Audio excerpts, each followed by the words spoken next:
Um, this is going to be a rambling. This is going to be a rant, but I'm going to talk about this particular subject, and it's about different fighters. Like I said, I'm not a master of fighting. I'm not a I don't have a black belt in karate or taekwondo. I'm not a professional fighter, but I have studied different disciplines by reading books and also training with my father for self-defense purposes out there in the streets. But there is one thing that I have studied for a very long time through half my life, is that there are different archetypes when it comes to fighting.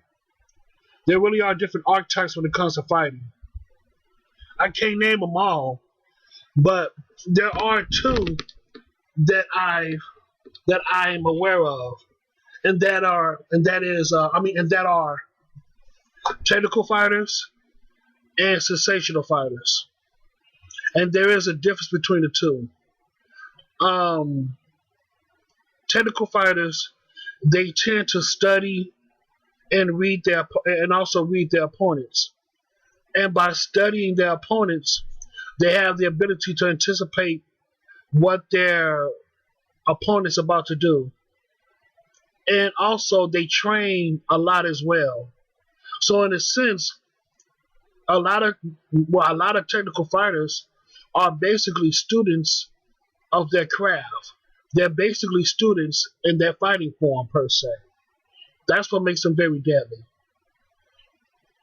When it comes to sensational fighters, now sensational fighters have the ability to pull off other moves that regular fighters can't do. That's what makes them very unorthodox.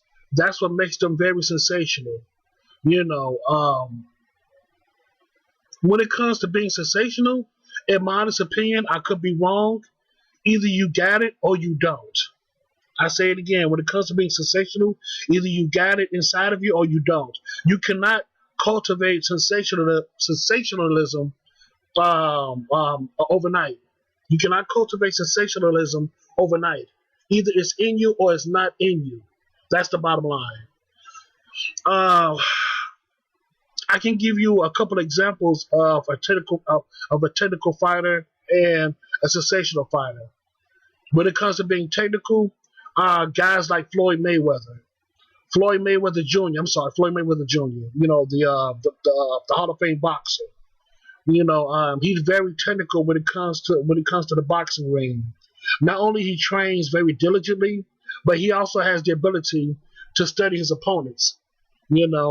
That's what makes him very technical. That's what makes him very deadly. And also, he's a defensive type of fighter too. So by him being defensive and being technical, he's very deadly in the boxing ring. He's very powerful in the boxing ring. Now, one good example of a sensational fighter, guys like Salvador Sanchez and Manny Pacquiao, those are sensational fighters. They have the ability to pull off other moves that other boxers can't do. And also, like I said, either it's in you or it's not in you. Of course, they train, diligently as well, but they also have the ability to be unorthodox. They have the ability to think outside the box and attack their opponents in different angles. You know what I'm saying? Because when they attack their opponents from different angles, it'll keep their opponents very confused.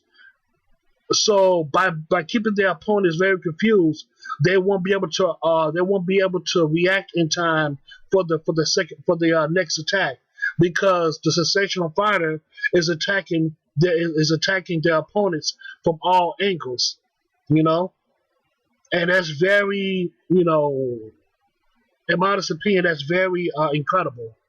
It's very incredible to see a sensational fighter attacking their opponent from all angles. And like I said before, you can't cultivate that gift overnight. So either if you got it or if you don't. But that's all I got to say about that, man. That's all I got to say. There's so many archetypes when it comes to fighting. Archetypes when it comes to fighting, but I can't name them all. But the main two, as far as being technical and sensational, I'm just giving you my 2 cents about it. Like I said, these are my opinions. Like I said, I could be wrong, but this is my viewpoints when it comes to being a technical fighter and a sensational fighter. So that's all I got to say about that, man. That's all I got to say. So yeah, man. So I thank you so much, and have a good day.